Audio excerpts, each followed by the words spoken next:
of you. For the record, State of Ohio versus Tracy Hunter, case number B1400110.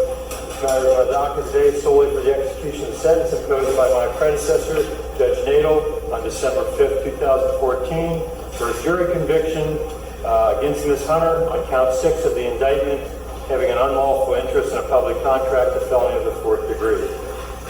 Judgment entry imposing that sentence is signed by Judge Nadel and is part of the record. Mr. Singleton, Ms. Branch, you represent Ms. Hunter, is that correct? That's correct, Your Honor. Good morning. Yes, Your Honor. Thank you. And Mr. Crosswell, you're here on behalf of the state, is that correct? I am, Your Honor. All right, thank you. Thank you all for being here. Thank you all for being here. I will point out, as most people here know, this is not a sentencing hearing. It is not a resentencing hearing. The sentence has already been imposed by Judge Nadel on December 5th, 2014.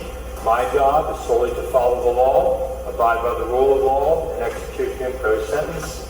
But before we get to that, there are two things. First of all, I have in my hand a letter, which I've not shared with counsel because obviously everything needs to be on the record. It was hand-delivered to me moments ago from the Hamilton County Prosecutor, Joe Dieters. I will read it for the record.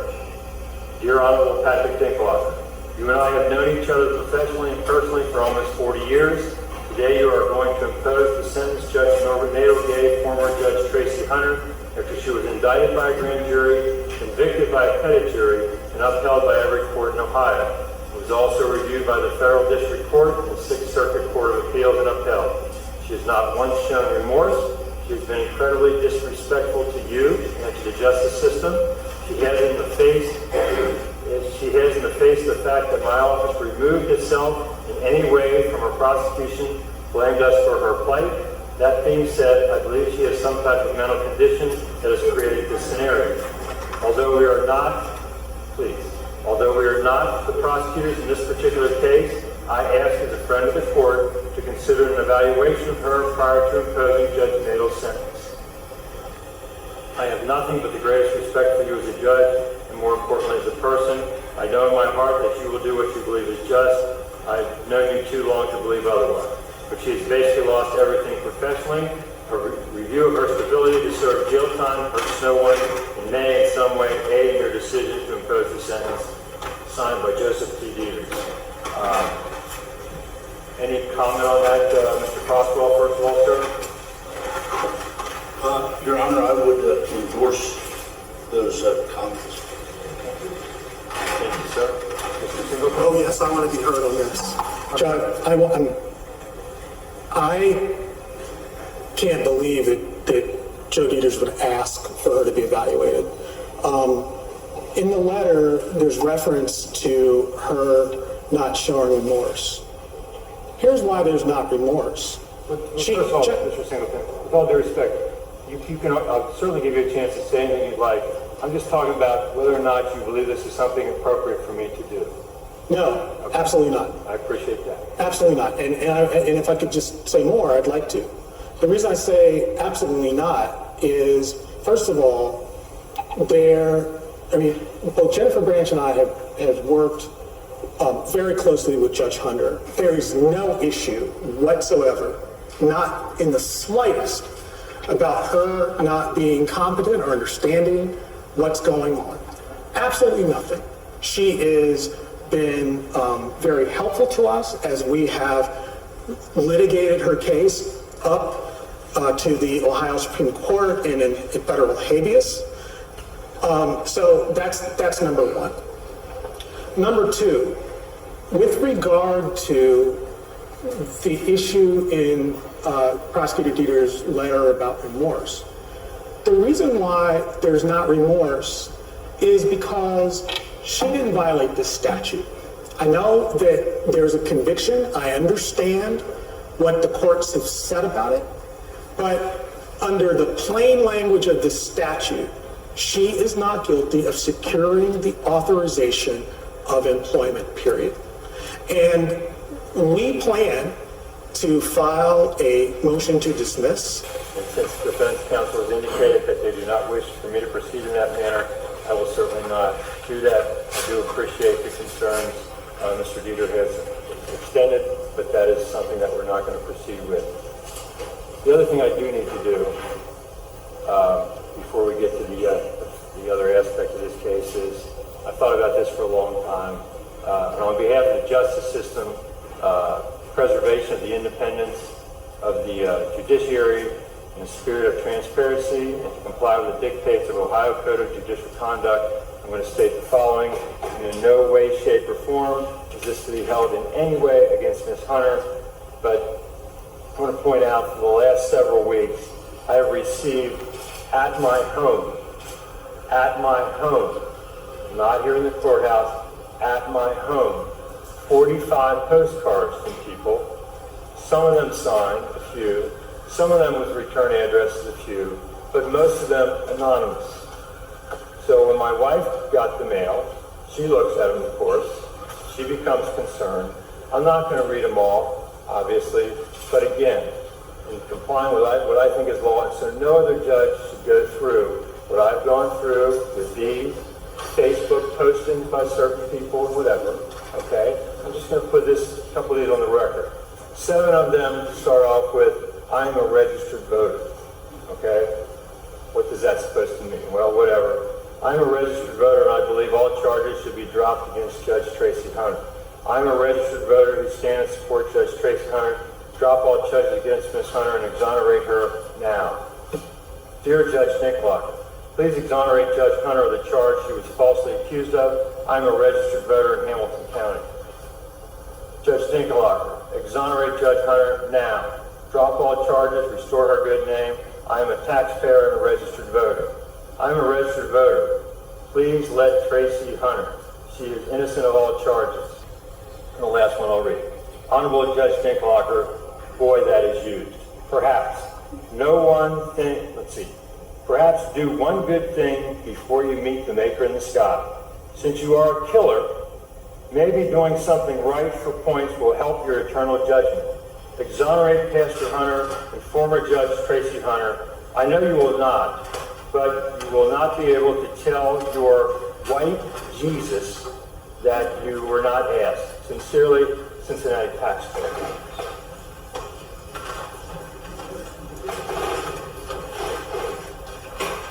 Your Honor, could I just be heard very, very briefly No. on that? Having said that, I now refer to Rule 2.4 of the Ohio Code of Judicial Conduct, external influences on judicial conduct. A judge shall not be swayed by public clamor or fear of criticism. B, a judge shall not permit family, social, political, financial, or other interests or relationships to influence the judge's conduct or judgment. And C, a judge shall not convey or permit others to convey the impression that any person or organization is in the position to influence the judge.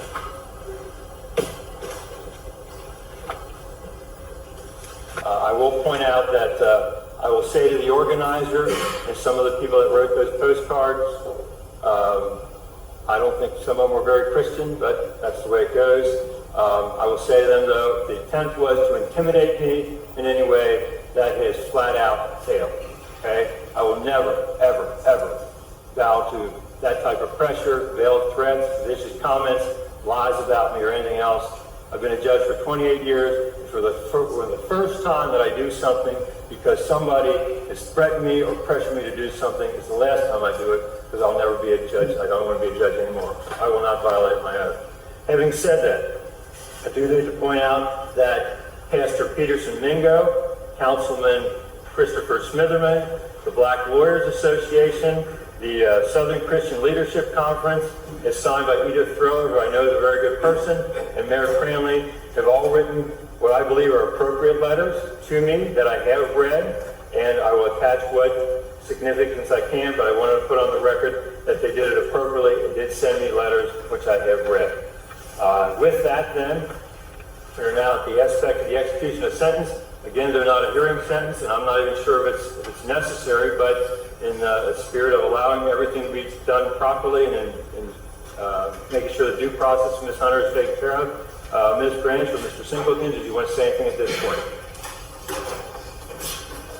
I do, Your Honor. That if you represent someone who is convicted, it is important that the person who's convicted show genuine remorse. again, that's something that is traditionally taken into account by courts when they sentence. And frankly, Mr. Singleton is honest when he tells you that Tracy Hunter's unrepentant. She has no remorse for anything that has occurred here. And frankly, she continues to lash out. And I do find it somewhat ironic that it's said that Tracy Hunter knows nothing about the cards that were sent to you, yet she is the very person who made those allegations to you, to your face, in a court hearing some time ago. And I would say that very few things have ever affected me in court, and when she started on that rant, I cannot describe what I felt, not only about the inappropriateness of it, the brazen disregard for respect and authority, but the frankly what I thought was malicious and vicious allegations to make against you or against any judge, and especially under the circumstances of the event that she wants to continue to rehash. Your Honor,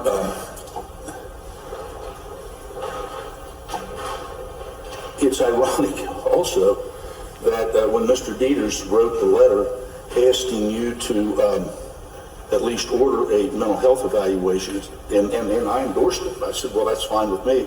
It's somewhat ironic that the person who said that they did not want the mental health evaluation was Tracy Hunter herself.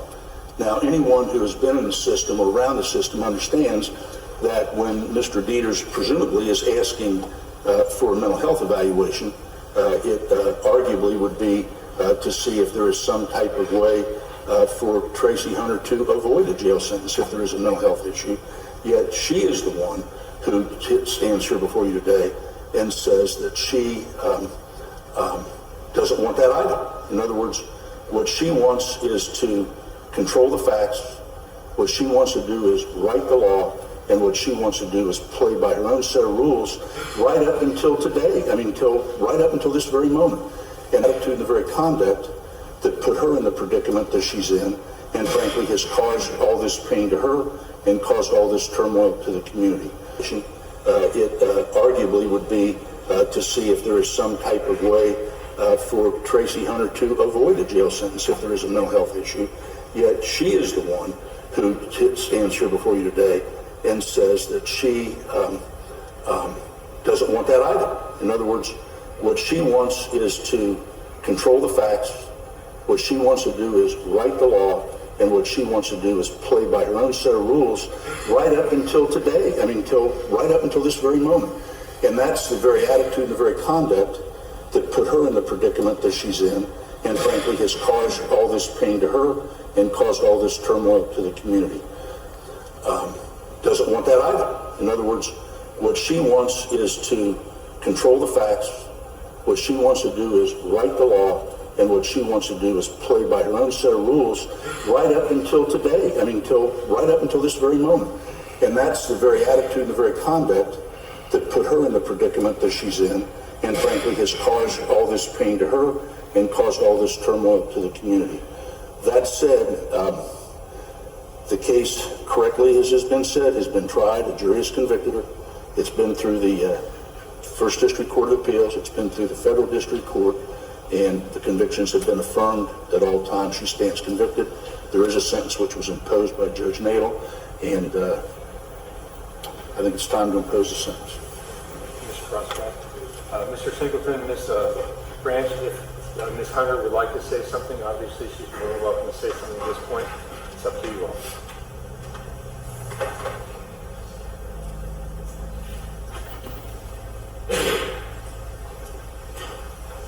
Just one minute. Yes, sir.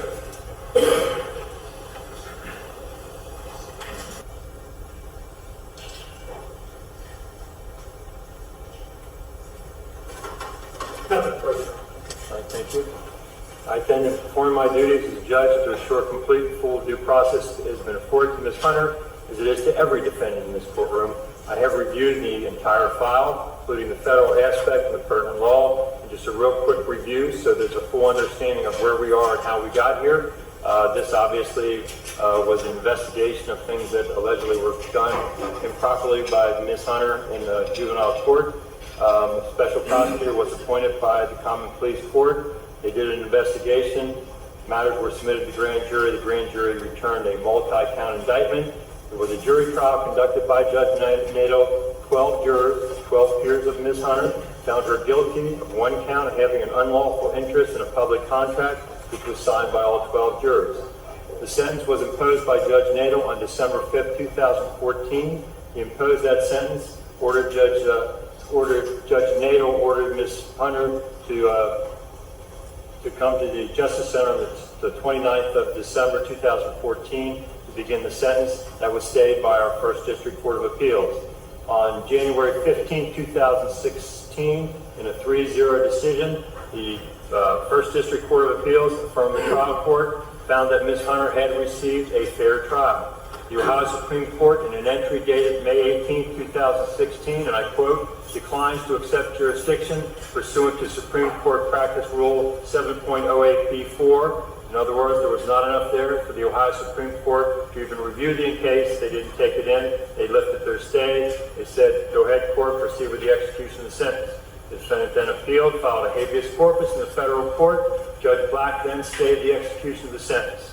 After that, federal magistrate Judge Karen Likovitz reviewed the case. On May 9, 2017, she submitted a report and recommendation to Judge Black recommending that Hunter's petition for writ of habeas corpus be denied with prejudice. The defendant objected to that report. On May 29, 2019, 2 years later, Judge Timothy S. Black, the United States District Judge, issued a decision. I think it is appropriate at this point to just, I've read it, to share for the record a couple of things. On page 2, and I quote, early in these proceedings, Hunter's attorney stated, quote, regardless of whether this federal court ultimately agrees with Judge Hunter on the merits of her claims, this case presents an opportunity for the federal court to restore lost confidence in the justice system by giving Judge Hunter a fair opportunity to be heard in federal court, a venue that the community trusts as being above local politics before she is put in jail. Judge Black then says this federal court now discharges that duty with this decision. He goes on further on page 22 to say, the last paragraph, nevertheless, in summary as to this objection, the evidence at trial that Hunter had delivered to her brother documents to which he was not entitled for the purpose of protecting his employment as a juvenile correction officer at the Hamilton County Youth Center, as well as the testimony regarding Hunter's additional conduct intervening on her brother's behalf, and I quote, strongly supports the jury's verdict that Hunter was guilty of having an unlawful interest in a public contract. That's the federal judge saying this. The federal judge goes on further to say this strong evidence, I quote, strong evidence supporting the jury's verdict on count 6 undermines petitioner's claim that the verdict was a result of the inflammatory and prejudicial effect of remarks made by the special prosecutor during closing argument. On page 25, the federal judge, Judge Black, then says, conclusion, number 1, the report and recommendation is adopted in its entirety. That's Magistrate Likovitz. And the United States Supreme Court has noted, quote, the state's strong interest in enforcing its criminal judgments without due interference from federal courts. The interest of the state and the public in the finality and enforcement of judgments supports the denial of stay of pending appeal. Accordingly, the motion for stay pending appeal is denied. That's by the Sixth Circuit Court of Appeals. So with that, I've read it once. I'm not going to go through it again. Just to note, all the state courts have looked at this. Every one of them said that Ms. Hunter received a fair trial. We went to the federal court. You can shake your head if you like. The federal courts also said she received a fair trial all the way up to the Sixth Circuit Court of Appeals. The only thing left is the Supreme Court, and I doubt that they're going to take it in. They all did their duty, and now it's my turn. To follow my oath, uphold the rule of law. In this case, the law certainly permits it. I believe justice. I'm sorry. I'm sorry to interrupt. Just 1 second.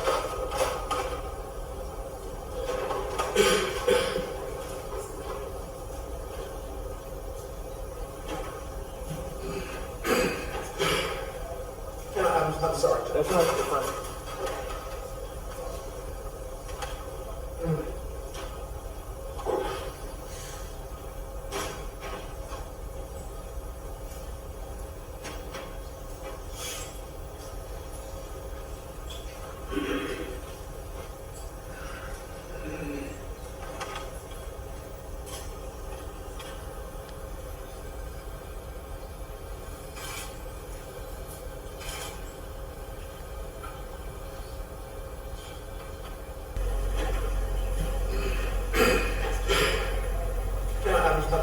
That's fine, that's fine.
What are we doing here, Mr. Singleton? Oh, I'm sorry, Judge.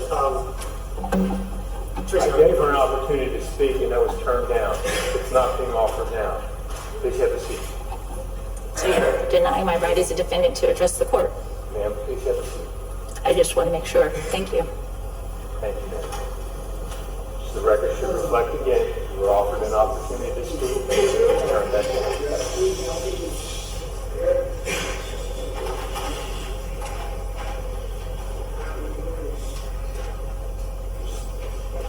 Please, everybody's been great. I appreciate that. This is a court of law. Thank you for that.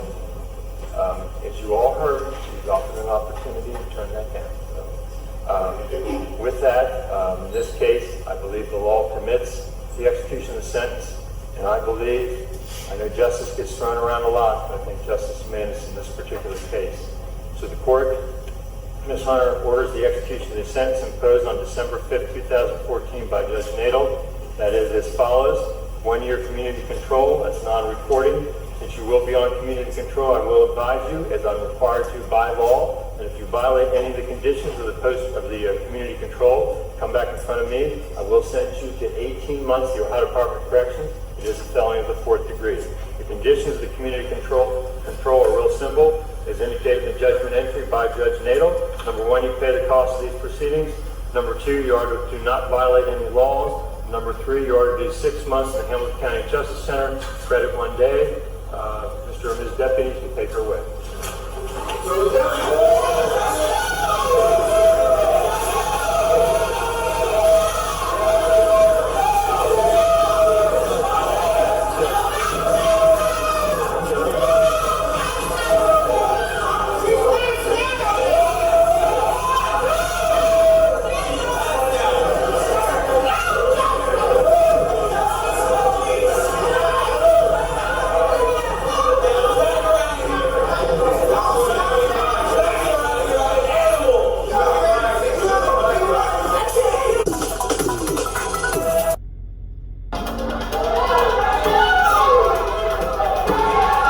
Hunter's supporters are outraged.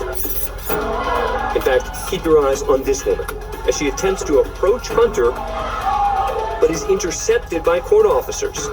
Then watch closely. As this deputy attempts to take Hunter away, initially she seems to resist. But then, perhaps realizing that her time has run out, her body goes totally limp. While shouts of "no justice" are heard from the gallery, she's literally dragged out of the courtroom.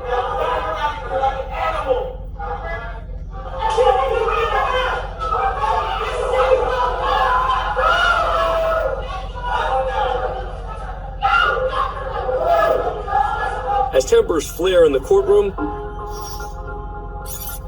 Hunter's put in a wheelchair and processed, while her supporters exit the building and rally outside. Hunter eventually begins serving the 6 months at the Hamilton County Justice Center, but she's released early, serving just under 3 months based on her participation in a court-authorized work detail. Stasio led out of a courtroom this morning in handcuffs. The former Rochester City Court judge sentenced to 6 months in jail for violating her probation.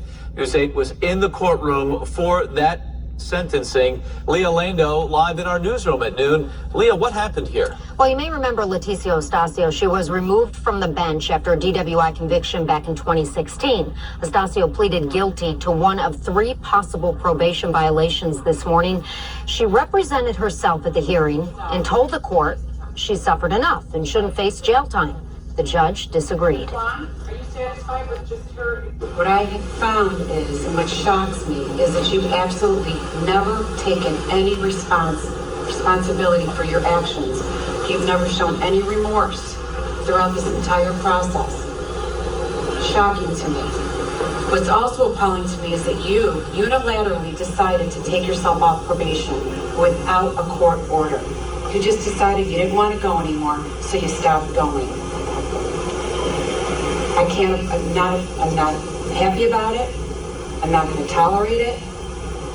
Your actions show that you do whatever you want to do whenever you want to do it. And it stops today, and it stops now. Now, the judge also said today, after 180 days is served, this matter will be over. Stasio will be off probation. Stasio said she was blindsided when the prosecutor requested jail time. Mark? Leah, thank you. Now, it is worth noting Stasio will be able to keep her law license. She was convicted of misdemeanor DWI. Your conditional discharge provisions to include an additional time period on your ignition interlock device. That was it. 6 months later, you're back on another violation of conditional discharge. The judge places you on probation. Shock portion, yes, you did serve some time. Instead of revoking your probation, he gave you another chance. Placed you on probation. You're back again on a violation of your probation.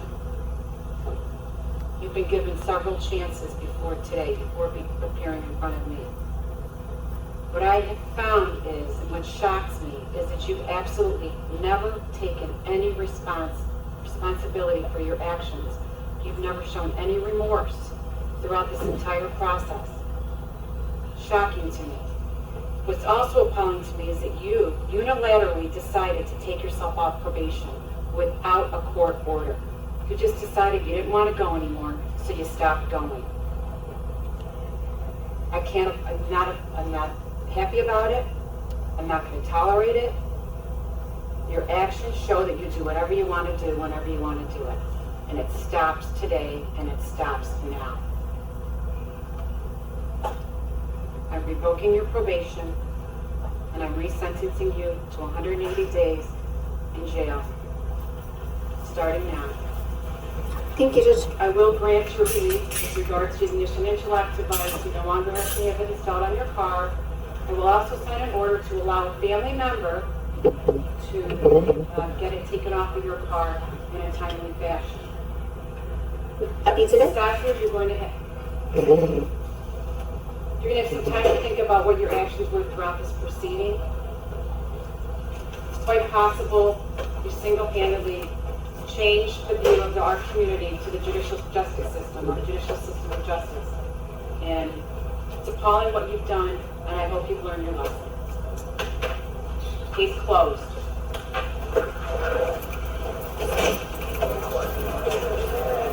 Future supposed to see here. My cousin, I'll get you behind the camera.